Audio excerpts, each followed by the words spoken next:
All right, I'm going to go ahead and get started. But actually, maybe a little bit before we get started, I kind of want to talk about maybe how things are going to go. So I'm just trying to give you some highlights today about M3 Challenge.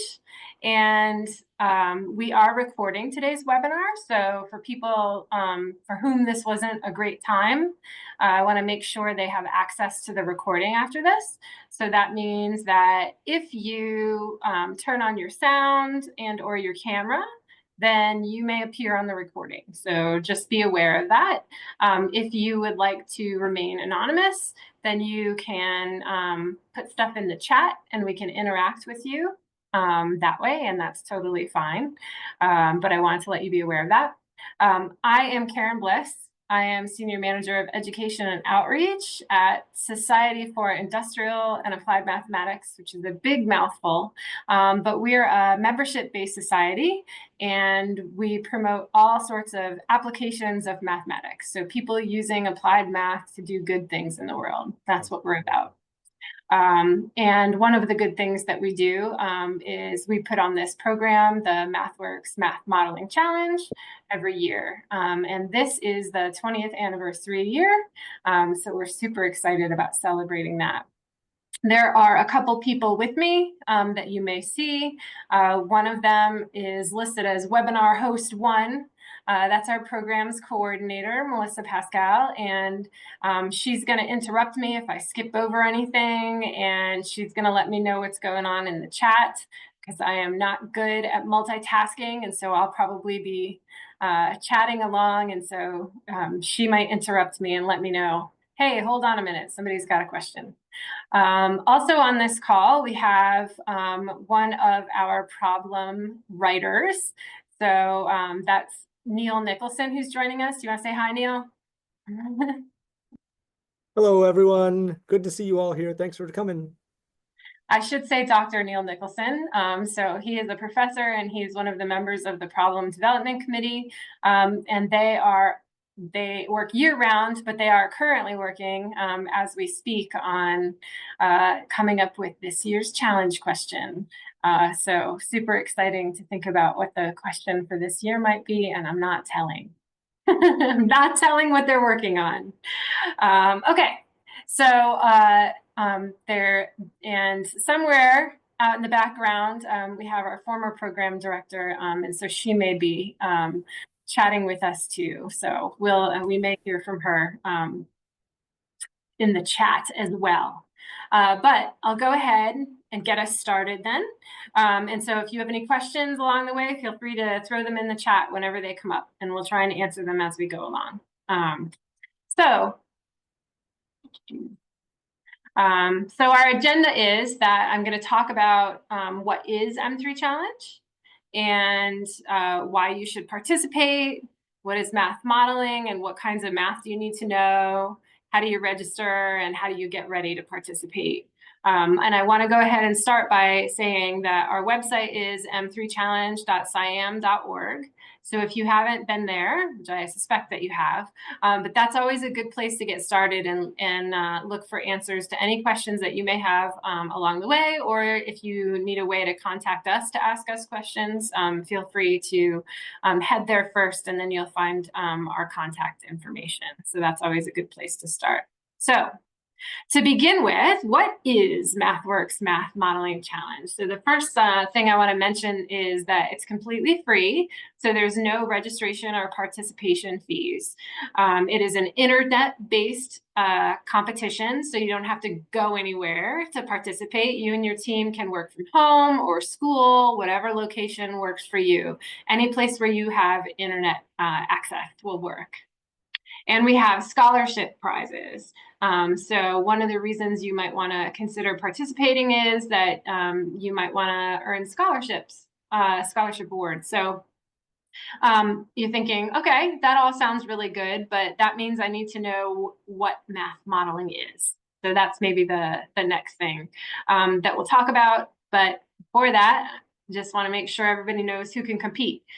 Students who are attending schools in the US, England, and Wales can compete, including anybody who's participating in homeschooling, cyberschooling, Department of Defense schools, and British schools overseas. So those are all of the types of schools that are eligible. And each team should have 3 to 5 students. And those students need to either be in 11th grade, 12th grade, or if you're in the UK, 6th form. And you'll notice that I have lined out there up to 2 teams per school. That used to be one of our rules, but new in 2025, we don't have any limit on the number of teams from schools. So if your school wants to have more than 2 teams, you can have an infinite number of teams. Probably don't have that many students, but there's no limit on the number of teams from a particular school. So the more the merrier. It always made me sad to imagine that we were excluding people. So now we don't have to. So that's the good news on that. Okay, so how do I get started in this? So you'll need to gather a team. So you'll find 3 to 5 students who are interested in competing, and then find some coach, typically a teacher, but doesn't have to be. So somebody who's willing to go ahead and log in and register your team. You need to register on or before February 21st. And then once you're registered, all you need to do is think about what that weekend looks like for you. So the beginning part is really getting your team together and getting registered. And then in terms of what you're planning for, M3 Challenge, that actual work time is a 14-hour time frame during challenge weekend. So challenge weekend starts on Friday, February 28th at 12:01 a.m. That doesn't mean you need to be working at that time. I'll come back to that in just a minute. And it ends on Monday, March 4th at 11 p.m. So sometime during that entire time frame, which is about 4 days, sometime during that time, you would need to log in and download the secret problem, right? And so you don't get to know in advance what the problem is going to be. That's when you'll find out what it is. And once you download the problem, you have 14 hours to work on it, and then you're going to upload your solution. So hopefully that makes sense. And one of the things I wanted to point out this year for our friends joining us from the UK is that we actually have a new start time in 2025. So if you competed last year, you may remember that the start time was a little bit later, and that meant that you didn't have time to work on Friday, right? So if you started, it would have been starting in sort of the middle of the afternoon on Friday, which would make it hard to do 14 hours on Friday. With a start time of 12:01 p.m. Eastern time on Friday, February 28th, that is like 5 a.m. In the UK, and so that would mean you all could work on Friday. So we got feedback on that, and we wanted to make sure that you all had a full day to work on Friday as well. So as a team, you all would basically decide, would you like to work together on Friday? Would you like to work together on Saturday, Sunday, or Monday? Any of those days is fine. Some students like to work on Friday or Monday if your school will support that and allow you to miss your classes so that you can be working on the challenge. Otherwise, other teams find it easy to work on a Saturday or a Sunday when they're not missing classes. Up to you. And we try and make sure we leave this sort of a flexible, open thing. You just need to make sure everybody on your team is on the same page in terms of what day you're going to work.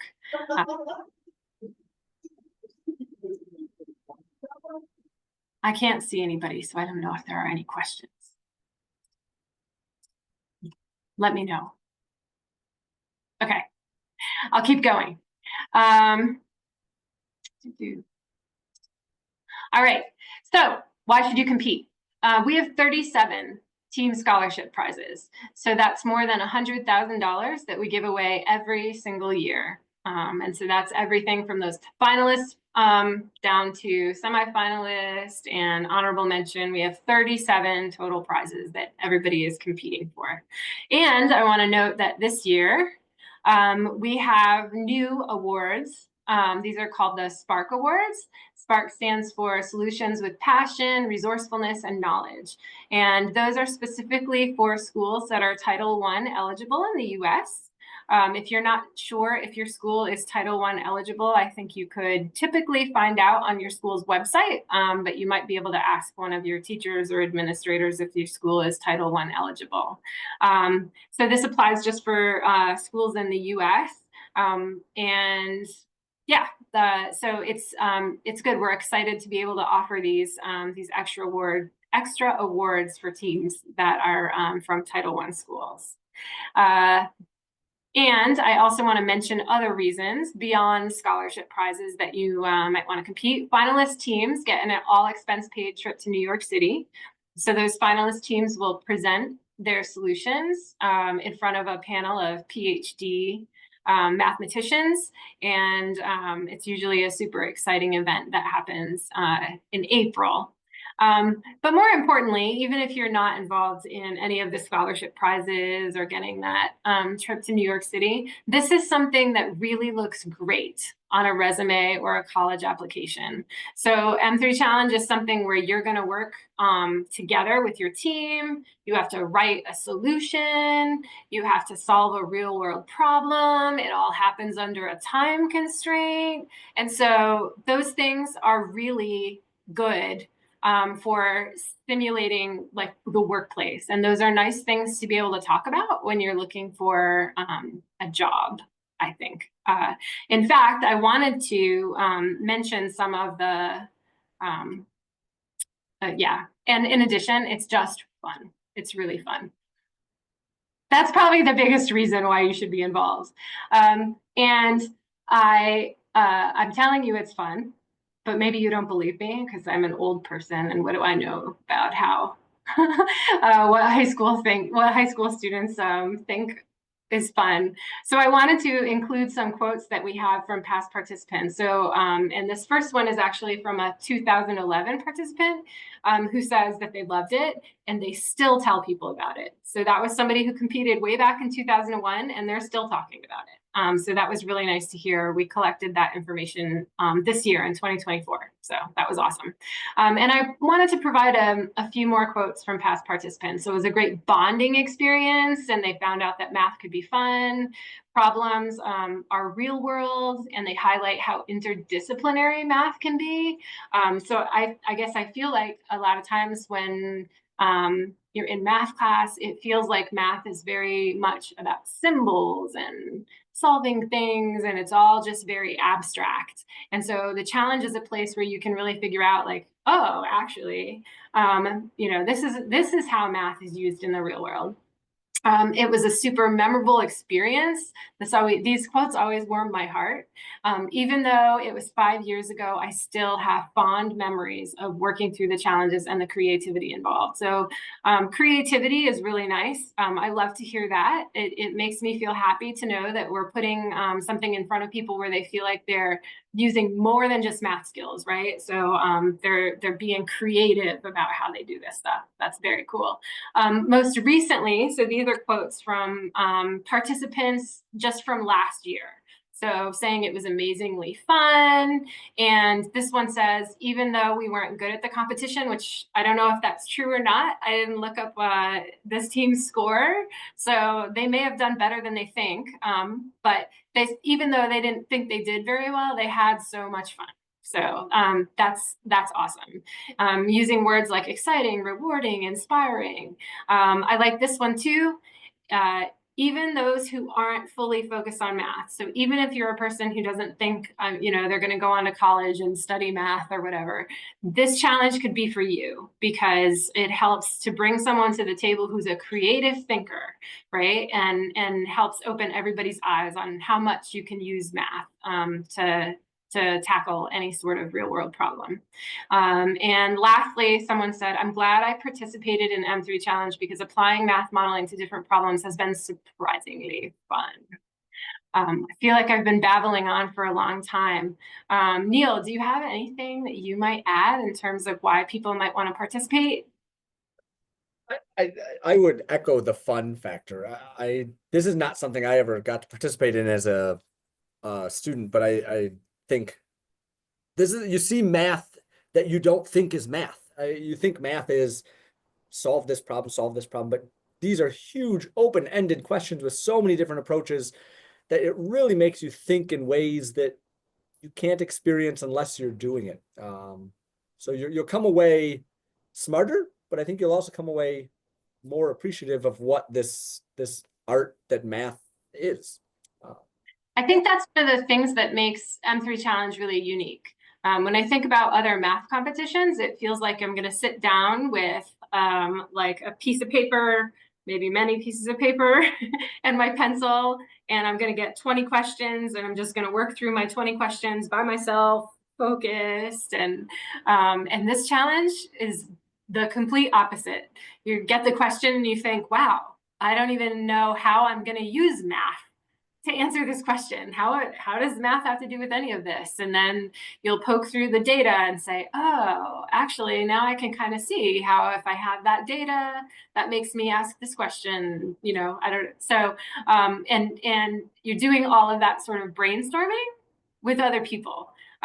So that's part of what makes it so fun, is that it's not just this solitary act. It's a whole team of you coming together, and everybody brings their strengths to figuring out how to solve the challenge. So, okay, I'm going to move on. One of the things I mentioned was that we've talked a lot about benefits of the challenge and what you might get from participating, but you're thinking, okay, maybe I'm interested, but I still don't really know what math modeling is. So I do want to talk about what exactly is math modeling.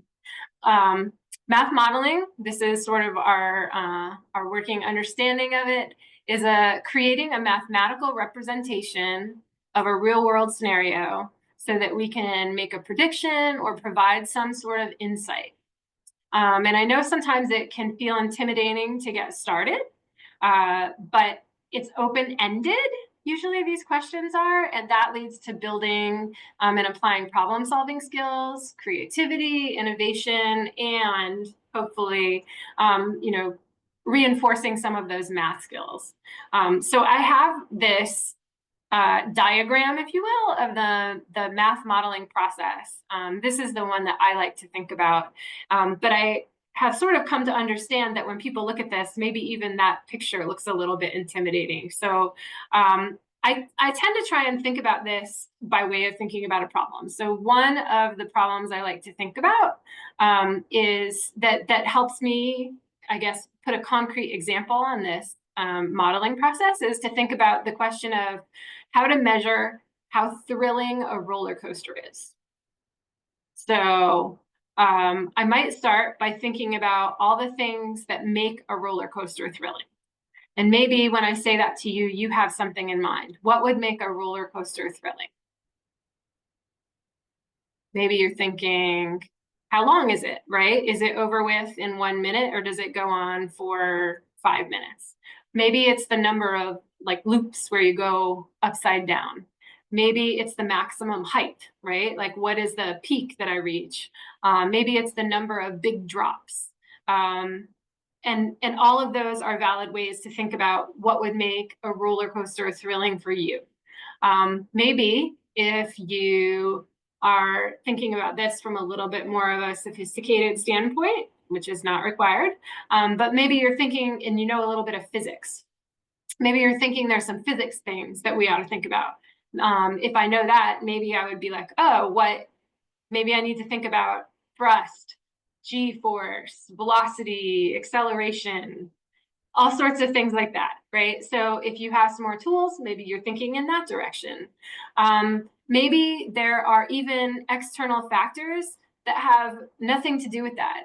So people who are into roller coasters, I think, make a point of going to visit places where they can go see the classics, right? So one of the older roller coasters that's just, a classic. How can I think about quantifying something like that? So once I've thought about all of the things that might make a roller coaster thrilling, then I have to think about how am I going to quantify those? And are there any of those factors that matter more than another? How could I combine those factors in a sensible way? And so it, started to thinking through that process. So all of this stuff probably lives in the space of like building that model. How am I going to define what thrilling means to me or my team? And if I've done that, then that inherently makes some assumptions. Like we are assuming that what makes a roller coaster thrilling is the maximum drop or the, I don't know, whatever it is that you think.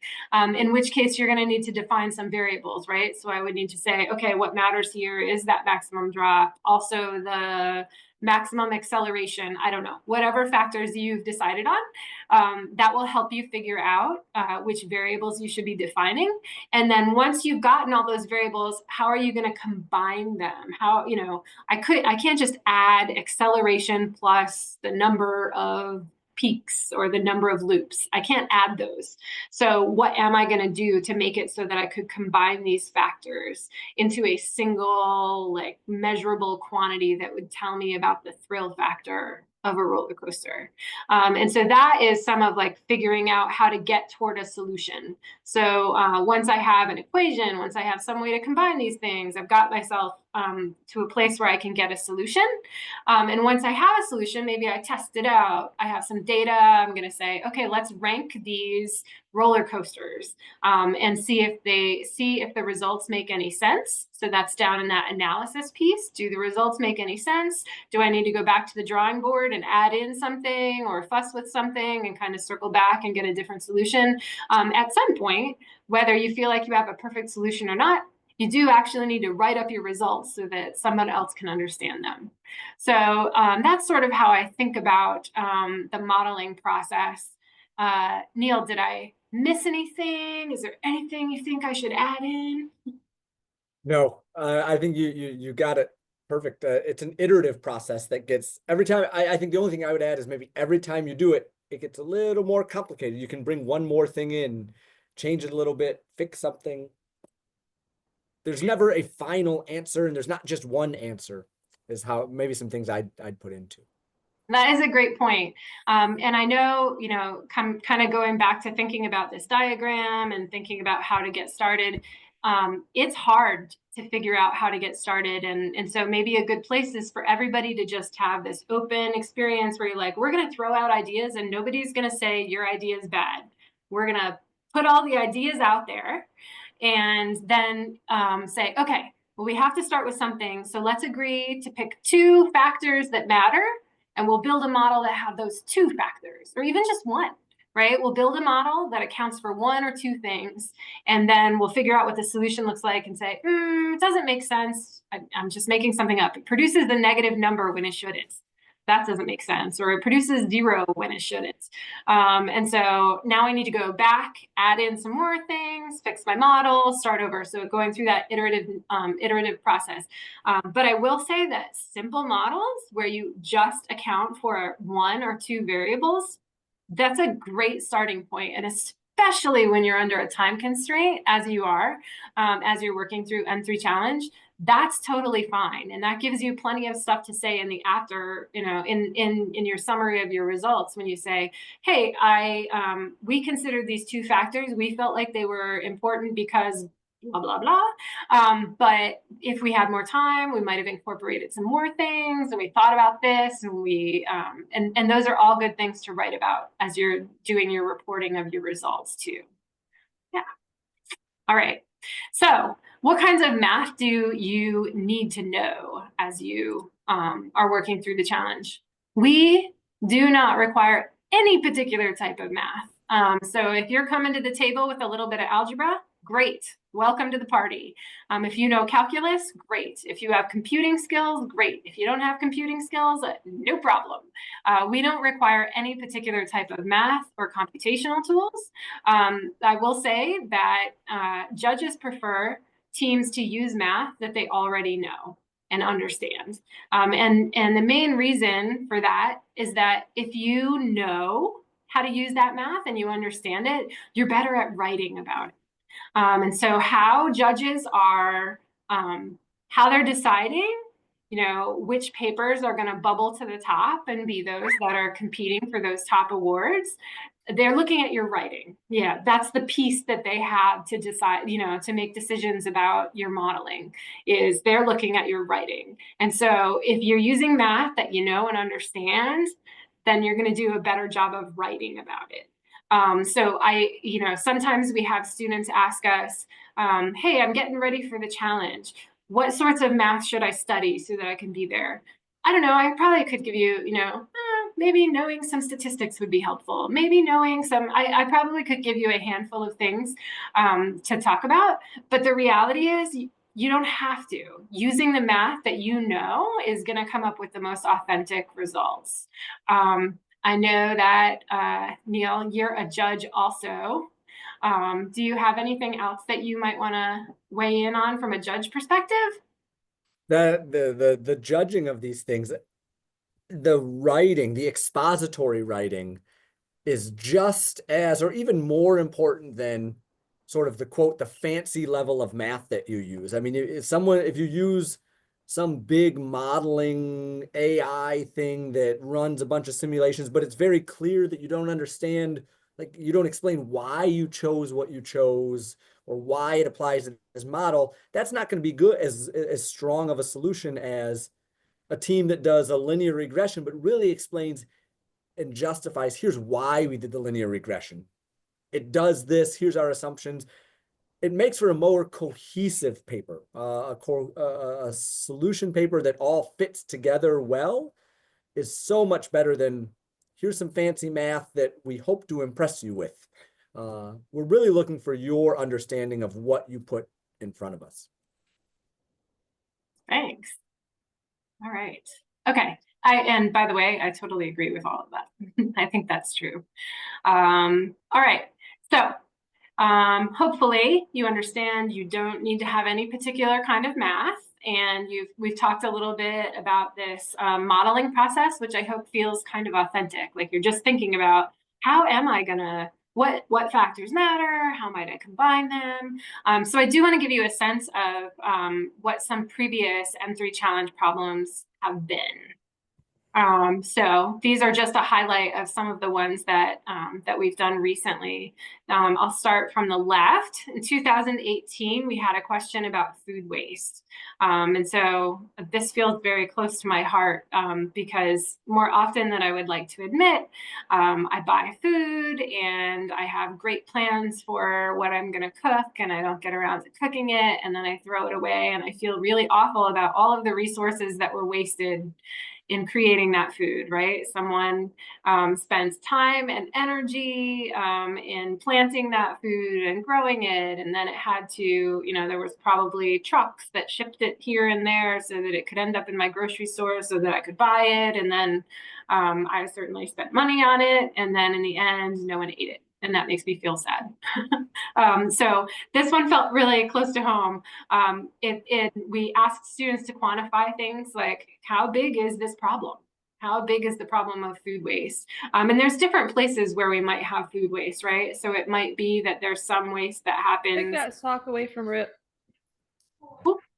There's some amount of waste that might happen in that shipping stage, if you will, and there's some that happens in the grocery store. They don't want to put out tomatoes that look ugly because they're not going to sell. Which, yeah, I'm a consumer and I look at the tomatoes too and I think, oh, that one looks prettier. I'll pick that one. Yeah, there's all different places where this waste happens in addition to it happening inside of my home. And part of the question that year was, can we fix the problem that we have in the US, or well, not necessarily in the US or the UK? Can we fix the problem that we have with food insecurity if we just could control our food waste problem? So that was a really good question, I felt like, in terms of connecting food waste to trying to solve a problem. And what's a strategy for doing that? Actually connecting the waste to the people who might need food. In 2020, we asked a question about electric trucking, right? So I think we're seeing more and more electric cars on the road, but thinking about big rig trucking and what would it take to convert that? And there's kind of a couple different problems, and one is about, you know, batteries and being able to move some big truck like that. But there's actually the question too of like, okay, even if we can build those batteries and we can get people to buy those vehicles, we have, you know, trucking corridors, and how do we set up chargers along the way? And there's sort of a little bit of a chicken and an egg kind of problem, because we can't put up chargers when people don't have electric vehicles and they're not going to use them. But on the other hand, people aren't buying electric vehicles until the chargers are there. So there was a little bit of a a little bit of a question about how should we prioritize where we get ready for electric trucking. So that was a really fun question. In 2023, along the electric vehicle sort of vein, we asked about e-bikes in 2023. And this question was actually significantly different than the trucking one, in that we had just come out of the pandemic and we saw a lot of people buying e-bikes. And so the question was, oh, there was this thing that happened, and it sort of boosted e-bike sales. Is that going to continue? Is that going to take a segment out of electric, like cars, for instance? Are people going to buy the bikes because they're cheaper and then they don't need an electric car? What would be the consequences on the environment? What would be the consequences on traffic? What would be, you know, we asked all sorts of big questions in that vein. Last year, our question was about the affordable housing crisis and sort of the simultaneous problem of homelessness, right? And so this was a super interesting question to me because it feels like it's a problem everywhere. I'm watching housing prices go up and people are getting priced out of houses, and so it's a big deal. But it's also something that doesn't change quickly. So it's not like we can say we're going to have a strategy and we're going to fix this problem overnight, right? So any sort of intervention that you're going to propose is something that's going to take years and years to really like, okay, we're going to try and, you know, incentivize people to build affordable houses, but those affordable houses are not really going to come for another 5 years by the time we get builders through the process of building them and so on. So so really big question, but something that's like a ship that it takes a long time to get that one to change. So these are some of my favorite problems. If you are interested in looking at any of the past problems, they are all on our website. So if you want to get a sense for what some of the actual questions look like, that's where you would find them. All right, so for all of that information, you are thinking to yourself, I'm ready. I think I'm going to do it. I'm in. And so how do I register and what should I do to prepare? Those are things that I think you could find on our website. So I'll put that back up, m3challenge.siam.org. Head on over there and you'll find a link for, in the upper right corner, there's a link for registration. That'll take you over to our registration page. We usually are expecting a teacher to be the one who's registering a team, teacher, coach, whomever. And so if you have your coach together, then they should head over to there and register your team. And then in terms of preparing, tons of information on our website. So if you look under resources, you can click on resources, or you'll get a drop-down menu for all sorts of resources that might help you prepare, including access to those past problems and so much more. So what questions do you all have? Karen, there was a question in the chat earlier. Somebody had asked if they will own the rights to the models that they create. Oh, interesting. Do you own the rights to the models that you create?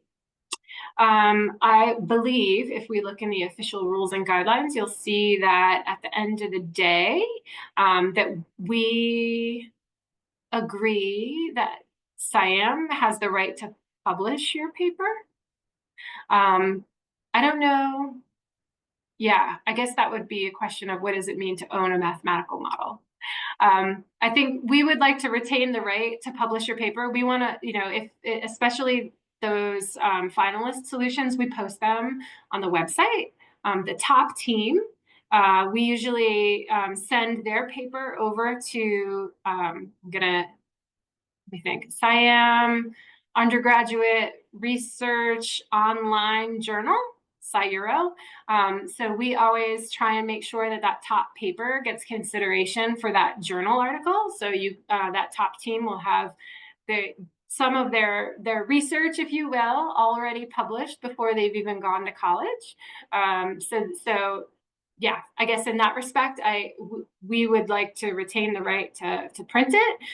We have never, and we are not ever going to try to claim your model as, yeah, our goal in doing that is just to get the word out more about M3 Challenge and to let people know that we have this awesome opportunity and that it exists and we want more and more people to participate. We don't, as an organization, SIAM is not doing research. We don't go after patents for things, or so I hope that the end of the day is that we just want to get the word out about SIAM. We want to promote you all.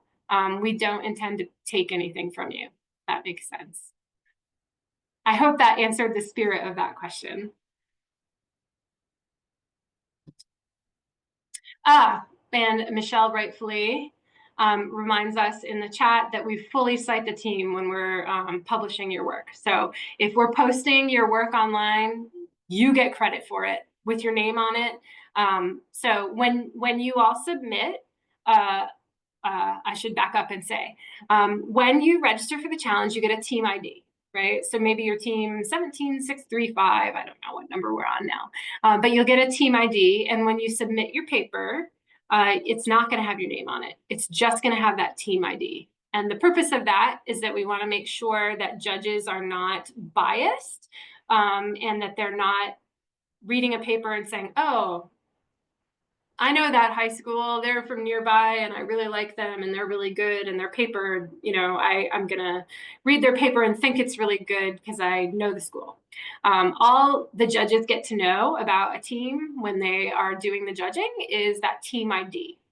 However, those solutions that get posted on our website, those we always want to make sure that we give credit to the people who've done that. So for those, we go ahead and put the team names on them. If that makes sense. I'm seeing a question, how are our solutions graded? Is there a rubric? And there is. I might stop sharing this for just a minute. And let's see. Try and find, I'm going to pull up our website. I just put the link in the chat, Karen, I think the one you're going to look for. You sure did.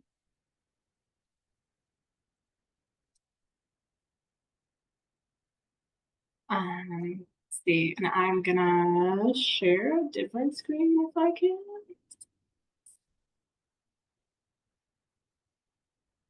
Oh, what am I doing? Hang on one second. I've got too many things open on my screen.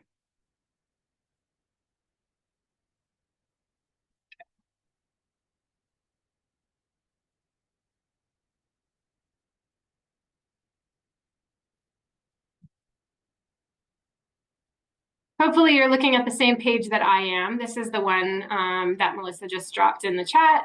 And so this is information about our judging process. So these are, what sorts of things do judges look for? And there's a little bit of information about how the assessment is done. Okay, so this is a good place to look. Here is a link to the scoring guide. So that's that I think will answer that question. But I do want to talk about how the scoring happens. So every paper is scored by a minimum of 2 judges. And every judge, when they begin the judging process, they log in and they have to read some orientation material. So they have to read the problem, they read a handful of pre-scored solutions so they can sort of orient themselves to what some solutions might look like this year. They read over some comments by these judges who had a first look at the solution papers. And then every judge goes through a process of calibration. So we pick out a set of papers, and every single judge reads that set of papers. And they score those papers before they go on to score any others. From that set of papers, we understand whether someone is an easy judge or a hard judge, if that makes sense, based on how they have scored those papers. And what we want to try and prevent is this situation where maybe you get two hard judges, if you will. Does that make sense? Like your paper gets put in front of two people that just happen to be like just particularly hard. Or it could be that your paper gets put in front of two judges who are very easy. And both of those are situations that could lead us to not finding the right papers that are, bubble to the top. So what we do is we calibrate every judge's scores based on how they scored those that calibration set of papers. So if a judge happens to be a particularly lenient judge, then we account for that. If a judge happens to be a particularly harsh judge, if you will, then we account for that. So everybody is being calibrated against this set of papers, so that way we have this robust process where we're making sure that the right papers are getting through. After everything gets scored by two judges, then anything that's in the top, I don't remember what percent, but anything that's in the top, I'm going to say 30%, 35% gets another set of reads. And so then those papers are going to be read by at least 3 to 5 judges. And so we'll make sure that we, give every paper in the top 30%, any paper that has a chance of really bubbling up to the top, we make sure those get a lot of eyes on them. And so then moving on from there, we have another set of judging that happens where we are looking at the, say, top 60 papers, and those papers get even more reads, and so on. And then we whittle down to the best of the best, and we get a group of judges together. We get some really experienced judges together, and we have conversations about these papers, and everybody really gets really passionate about which paper they think is, like, I think this paper is amazing for these reasons, that I really want to see it bubble up to the top. And we have some amazing discussions, and everybody's pulling for the paper that they love. And eventually we have to make decisions about which ones are the ones that are going to earn those scholarship awards. And then the top papers, those people are invited for even one more level of scrutiny when they're in New York City, right? So at that point, we invite them to New York City to sit with a panel of PhD judges, and those teams get grilled. So they get to present their work, and then the judges are going to ask them even more questions. So I hope that answers that question. What else do we have? Or other questions?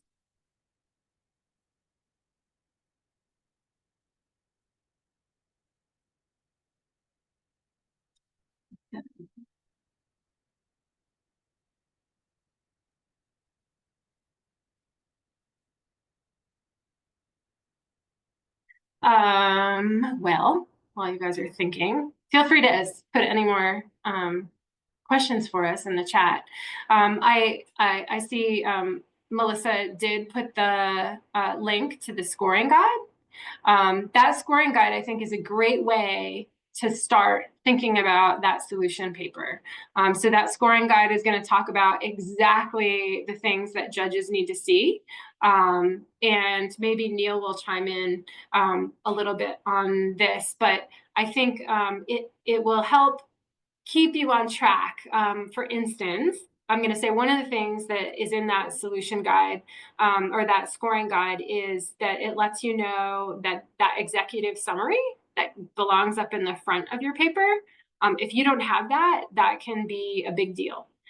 because toward the end, when we're really deciding like which papers are going to be the best, it's very hard.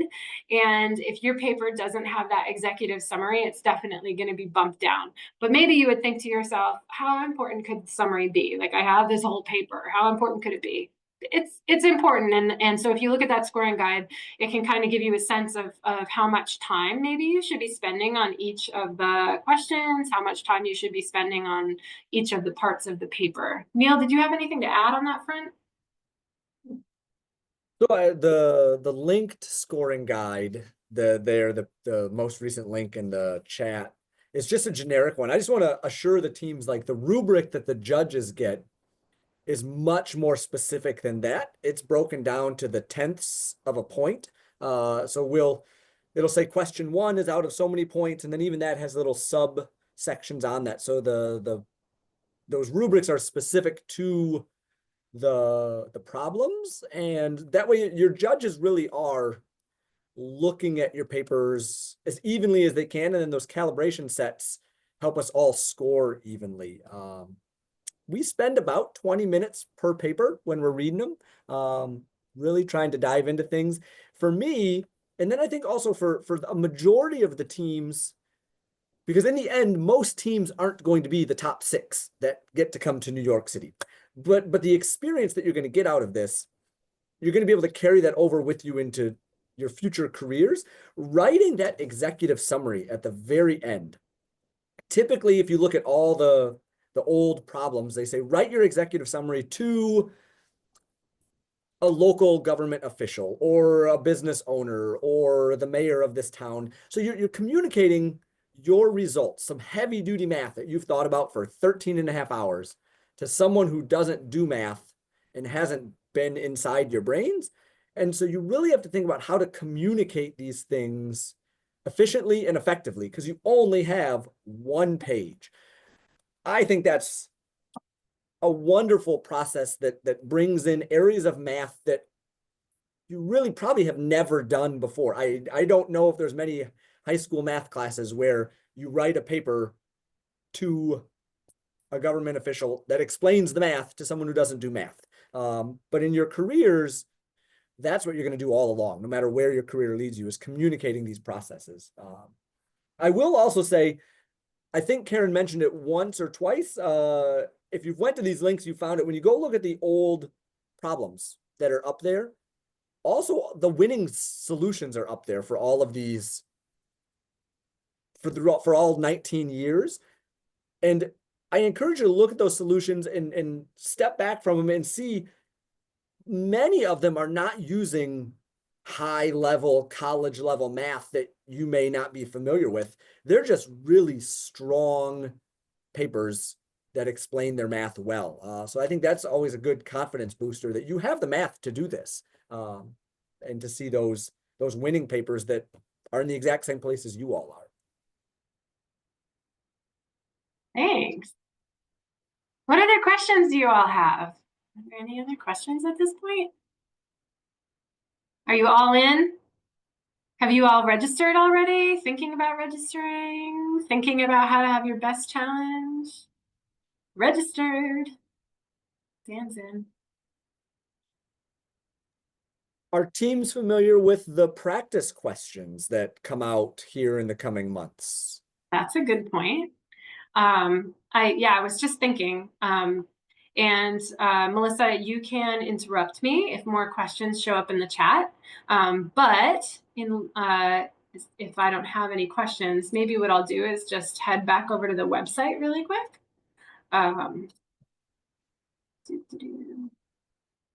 Okay, if you're on the M3 Challenge website, I might encourage you to head over to our resources. So there's a basic resources page if you click right on resources. And so that has information about, and you can move this stuff around, about webinars, math modeling handbooks. We have tips specifically for how to work through the challenge, a challenge checklist. And this is a great time actually to look at the checklist because it's stuff you can pace out. So if you and your team are already registered and you're committed to doing this, you can say, okay, we'll agree to do these 2 or 3 things this month and these 2 or 3 things next month, and sort of get yourself oriented to that. But there are sample problems. If I click on sample problems in particular, there's 2 different types of sample problems. So these are the ones that Neil mentioned previously.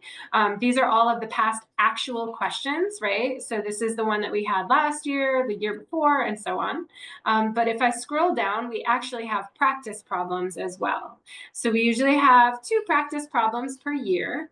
If I click on the practice problems, then you can see last year there was a webinar about each of the practice problems as well. And so as you're going along, you'll see us. We've decided on the dates for the webinars, but I don't think we've released the questions yet. And so if you just the same place you got to this to register for this webinar, if you head over to the webinar page, you'll see over here practice problem 1 is going to be on January 23rd, and we'll have a webinar about practice problem 2 on February 12th. Good point. And so you may see Dr. Nicholson again as we start going through these practice problems, because he is definitely the author and co-author, I think, of both of them, probably.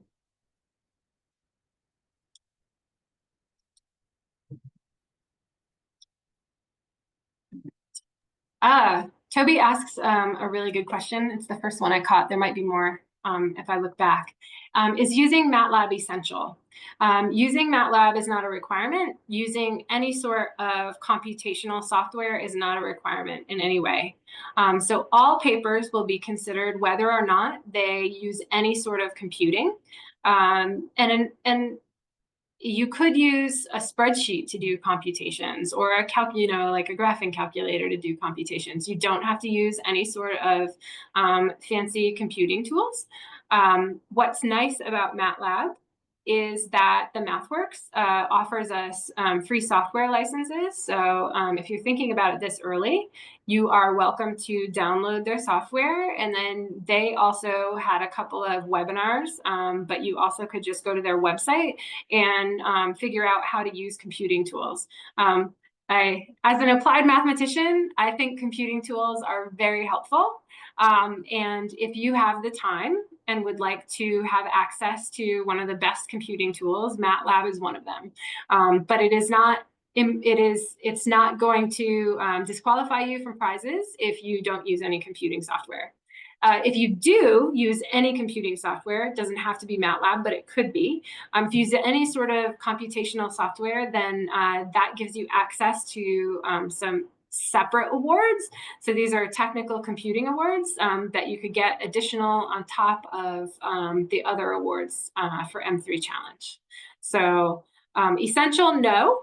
But good to use. And if you want to go ahead and download that software and use it for free, you're welcome to do that. Okay. There was a question about how many teams. Last year, 643 teams submitted a solution, which was awesome. I'd love to see more this year. Yeah. Other questions?